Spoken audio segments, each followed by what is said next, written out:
Okay, so let's continue our class. Based on the nutrition requirement, इनकी बुनियाद पे भी हम बैक्टीरियाज को डिवाइड करते हैं। जैसे कि बैक्टीरियाज कुछ ऑटोट्रॉफिक भी होते हैं जो अपना खाना खुद बना लेते हैं, जिनके पास क्लोरोफिल प्रेजेंट होता है।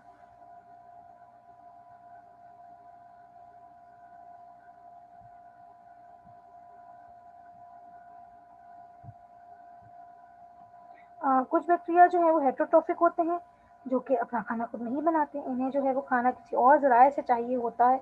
तो हेटरोट्रॉफिक के अंदर फिर डिफरेंट फॉर्म्स आ जाती हैं, डिफरेंट टाइप्स आ जाती हैं। कुछ जो है वो सेप्रोफिटिक होते हैं, कुछ जो है वो पैथोजेनिक होते हैं। तो सेप्रोफिटिक जो है वो अपना खाना डेड ऑर्गेनिक मैटर से हासिल करते हैं। पैथोजेनिक अगर हैं तो वो जो है वो एक्चुअली पैथोजेनिक के हैं या पैरासिटिक के हैं, it's quite same term. That they infect any living material, चाहे वो प्लांट हो, चाहे वो एनिमल हो, चाहे वो कोई ह्यूमन बॉडी हो, any living cell, if they are infected then they are be termed as pathogenic और पैरासिटिक। सिम्बियोटिक जो है वो एसोसिएशन में रहते हैं किसी और ऑर्गेनिज्म के साथ और फ़ायदा पहुंचा रहे होते हैं उसको। दोनों ऑर्गेनिज्म एक दूसरे को फ़ायदा पहुंचा रहे होते हैं और एक दूसरे से के साथ जो है वो म्यूचुअल अंडरस्टैंडिंग के साथ रहते हैं। कुछ जो है वो ऑक्सीजन रिक्वायरमेंट्स की बुनियाद पे भी हम डिवाइड करते हैं कि कुछ जो है वो एरोबिक होते हैं, कुछ एनएरोबिकली रेस्पायर करते हैं, यानी जो उनका रेस्पिरेटरी प्रोसेस है, एनर्जी गेनिंग प्रोसेस, कुछ जो ऑक्सीजन के साथ ऑक्सीजन को कंज्यूम करके लेते हैं, कुछ को ऑक्सीजन की रिक्वायरमेंट नहीं होती। कुछ बैक्टीरिया जो हैं वो तो हम टेम्परेचर रिक्वायरमेंट की बुनियाद पर डिफाइन करते हैं। कुछ जो है वो थर्मोफिलिक रहते हैं जो कि बहुत ज़्यादा हाई टेम्परेचर प्लेसेस के ऊपर रहते हैं, जैसे कि वोल्केनिक वोल्केनोज के अंदर, या बहुत जो अ, हमारी स्ट्रीम्स हैं, जो हॉट टेम्परेचर स्ट्रीम्स होती हैं। दुनिया में कई ममालिक ऐसे हैं जहाँ पे ऐसी स्ट्रीम्स तालाब पाए जाते हैं जो कि बहुत गर्म पानी वाले होते हैं, और या फिर ज़मीन के अंदर रहने वाले, उनकी तहों में रहने वाले बैक्टीरिया बहुत हाई टेम्परेचर को सस्टेन कर सकते हैं। These are termed as thermophilic, hypothermic, and जो कि नॉर्मल टेम्परेचर में रहे, नॉर्मल कंडीशन में उन्हें हम मेसोथर्मिक कहते हैं। समटाइम्स हम बैक्टीरिया को उनके फाइलोजेनिक रिलेशनशिप की बुनियाद पर डिफाइन करते हैं कि जो एवोल्यूशनरी चेन है वो उनको कहाँ से कहाँ कैसे कनेक्ट कर रही है, एवोल्यूशन में ये एक दूसरे से कैसे कनेक्टेड है, और with any other bacteria. So that will be termed as evolutionary or phylogenetic relationship.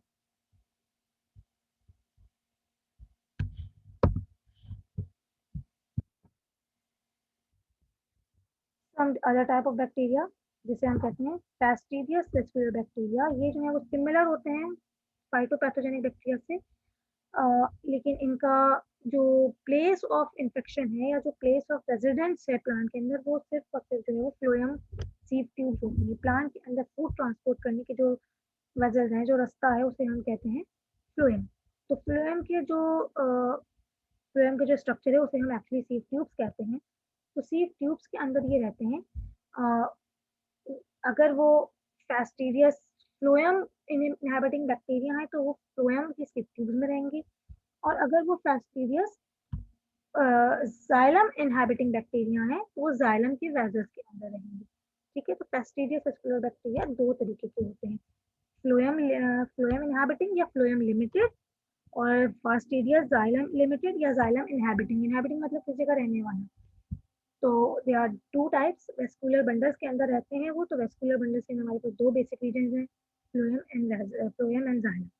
तो कुछ फ्लोएम के अंदर रहते हैं, कुछ जाइलम के अंदर रहते हैं। अगर वो फ्लोएम के अंदर रहेंगे तो प्लांट के अंदर जो फूड का ट्रांसपोर्ट है वो जो है वो लिमिटेड हो जाएगा, इनहिबिट हो जाएगा। और अगर वो जाइलम के अंदर इनहिबिट करेंगे, जाइलम के अंदर रहेंगे, तो जाइलम को क्लॉग करेंगे, तो ऑब्वियसली रूट से पानी जो है वो प्लांट के दूसरे पार्ट्स तक नहीं पहुंच सकेगा। So these are different types of fastidious vascular bacteria. और इनके जो है अगेन इनके इनके भी वेक्टर्स होते हैं कि वेक्टर के थ्रू ही ट्रांसपोर्ट होती है, खुद से ट्रांसपोर्टेशन नहीं हो सकती है। तो वेक्टर जो है वो बड़े मशहूर हैं, कुछ sharp shooter and spittle bugs.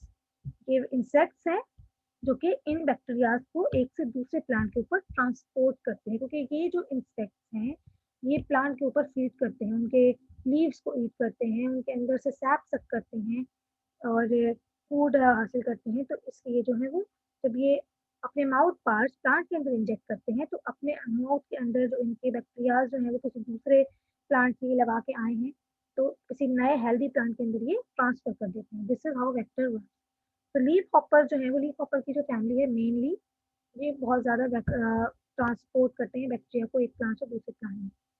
और पास्टेरियस वेस्कुलर बैक्टीरिया से होने वाली कुछ मशहूर डिजीज के नाम हैं citrus greening disease, cucurbita yellow vine disease, almond leaf scorch, alpha lapidor, Fawny peach, ratoon stunting of sugar cane, plum leaf scald. The Fastoides phloem limited bacteria are very small bacilli and generally possess gram-negative prokaryotic cell morphology. तो generally जो है वो phloem में पाए जाने bacteria जो है वो बैसिलाई होते हैं यानी रॉड शेप होते हैं और बहुत साइज में छोटे होते हैं और ग्राम नेगेटिव होते हैं। अब हम बात करते हैं वायरसेस की। वायरसेस क्या होते हैं? Viruses are actually submicroscopic entities that infect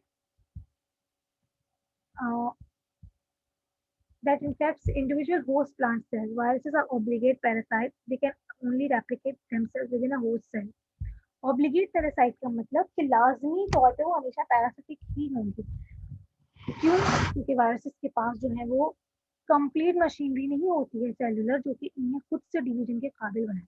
तो they use the host cell machinery. ठीक है, ये वो सेल के डीएनए या आरएनए को यूज करते हैं कि उनके लिए प्रोटीन्स बनाए, उनका स्ट्रक्चर कंप्लीट करें। तो दैट इज वाई वायरसेस जो है वो ऐसे ऐसे लिविंग ऑर्गेनिजम्स हैं या ऐसे ऑर्गेनिजम हैं जो कि लिविंग और नॉन लिविंग के बॉर्डर पे कहलाते हैं, इसीलिए क्योंकि वो बाहर रेप्लिकेट नहीं कर सकते किसी होस्ट सेल के, तो हमेशा इन्हें अपने आप को डिवाइड करने के लिए, अपने सर्वाइवल के लिए कोई होस्ट सेल चाहिए।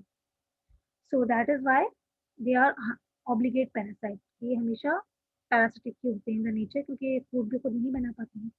इन the virus infected plant production of chlorophyll में सीज। जो सबसे मेजर सिम्टम आता है वायरस इन्फेक्टेड प्लांट में उसमें क्लोरोसिस। क्लोरोसिस का मतलब येलोइंग। प्लांट जो है वो बजाय ग्रीन के येलोइश अपीयरेंस देगा, लीव जो है वो येलो कलर के हो जाएंगे। तो जो है वो क्लोरोफिल एक्चुअली बनना बंद होने लगता है। नेक्रोसिस यानी जो रीजन्स हैं प्लांट के, कुछ रीजन लीव्स हैं, स्टेम्स है, जो भी है, इन्फेक्शन शो करेगा किस तरीके से, क्लोरोसिस की फॉर्म में, नेक्रोसिस की फॉर्म में। नेक्रोसिस का मतलब टिश्यूज जो है वो ब्लैकिश अपीयरेंस के हो जाएंगे, cells and tissues blackish appearance के हो जाएंगे और डेड होने लगेंगे। That particular symptom is called as necrosis. Cells may either grow and divide rapidly or may grow very slowly and be unable to divide. दो से सूरत हाल होती है, या तो सेल्स बहुत तेजी से डिवाइड करना शुरू कर देते हैं अपने आप को, या फिर बिल्कुल ही डिवाइड नहीं करते। जो ग्रोथ जो है वो प्लांट की एबनॉर्मल हो जाती है इन बोथ केसेस, तेजी से डिवाइड होने में भी और नहीं होने में भी। ठीक है, these are the some basic shapes of viruses: hexagonal, round shape, rod shape, tadpole shape। यानी ये जो है वो बैक्टीरियोफेज वायरस का स्ट्रक्चर है। प्री मेडिकल के students must understand this shape. Bacteriophage virus जो कि बैक्टीरिया को इन्फेक्ट करता है,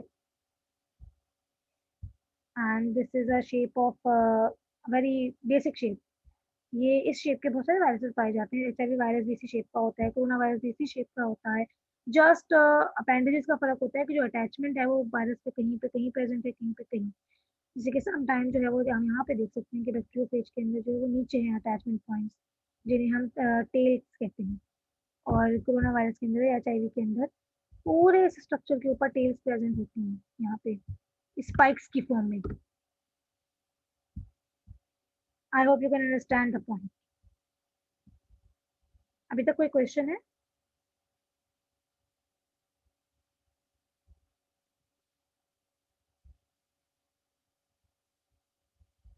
इज देयर एनी क्वेश्चन? काफी सारी बातें हमने पढ़ी हैं, कोई तो सवाल होना चाहिए।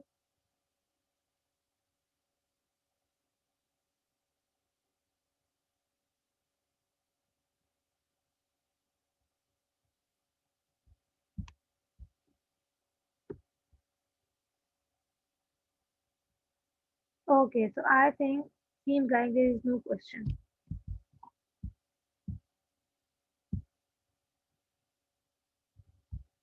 इस तरीके का लगता है वायरस इन्फेक्टेड प्लांट। एक हेल्दी प्लांट ऐसा दिखता है और इन्फेक्टेड प्लांट ऐसा दिखता है। Tobacco mosaic virus infected plant. Leave जो है वो बिल्कुल डार्क ग्रीन कलर के नहीं है, लाइट ग्रीन कह लें या येलोइश अपीयरेंस होती है लीव। ग्रोथ जो है वो स्टंटेड है, कर्ल हो गया है लीव के किनारे जो है वो, और येलोइश अपीयरेंस है। इस तरीके का दिखता है TMV virus, rod shape, elongated but quite long and rod shape. ये इलेक्ट्रॉन माइक्रोग्राफ स्ट्रक्चर है टोबैको मोज़ेक वायरस की. There are more than 400 viruses present till now which can infect plants. Many viruses are present, लेकिन अभी तक हमें 400 plant viruses पता हैं जो कि प्लांट्स को इन्फेक्ट करते हैं. और few are economically important pathogen, उनमें से कुछ जो है वो इकोनॉमिकली बहुत इंपॉर्टेंट होते हैं, यानी agriculturally important plant, agriculturally important fruit trees को इन्फेक्ट करते हैं. और इन्फेक्शन जो है वो हमेशा रहता है, कभी ख़त्म नहीं होता है इनका. वायरसेस को जो है वो कंट्रोल करना बहुत मुश्किल है क्योंकि इनका क्योर नहीं पाया जाता. एक होता है कि डिजीज़ को हम क्योर कर लें, डिजीज़ हो गई कोई बात नहीं, हमने उसे ठीक कर लिया. लेकिन कुछ डिजीज़ ऐसी होती हैं, स्पेशली वायरस डिजीज़, चाहे वो ह्यूमन्स में हो या वो एनिमल्स में हो, इनका क्योर नहीं है, इसलिए प्रिवेंशन लिखा है. ठीक है. There is a very famous quote जो कि बिल्कुल वायरल डिजीज के ऊपर फिट बैठता है कि prevention is better than cure. So इलाज जो है वो नहीं हो पाएगा, इसलिए आप बचाव करें कि डिजीज हो ही ना पाए. Same theory applies on the plant viruses कि जो इनका ट्रांसमिशन का वे है उसे रोका जाए.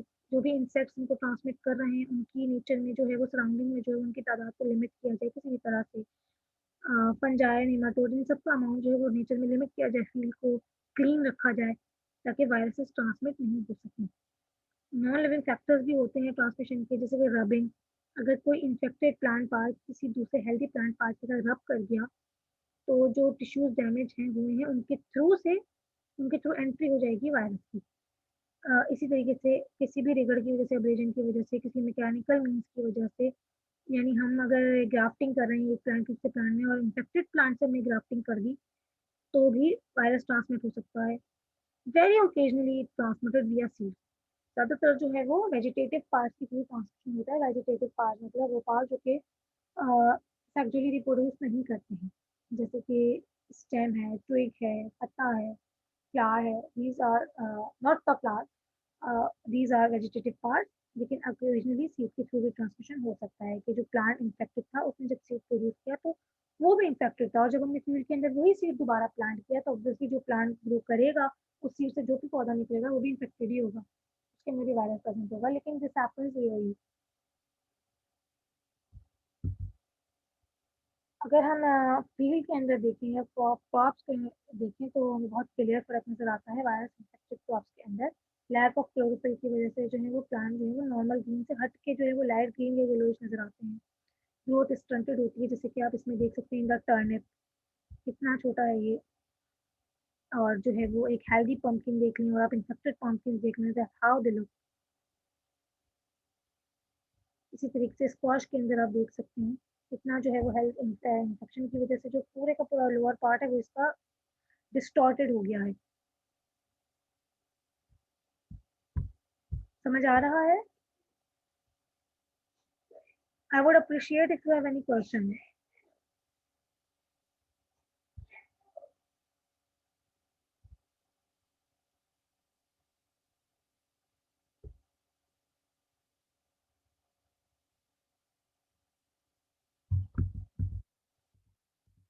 Okay, if there is no question, then I'm gonna end the lecture with this last thing, nematodes. Nematodes जो है वो माइक्रोस्कोपिक worms होते हैं.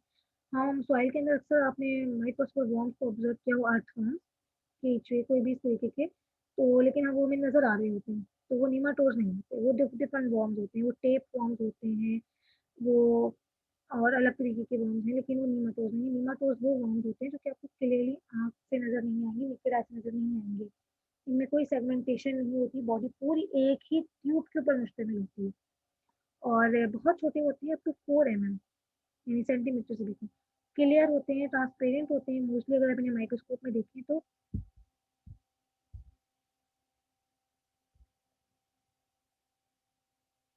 और अपने स्टाइलेट के थ्रू जो है ये फीड करते हैं.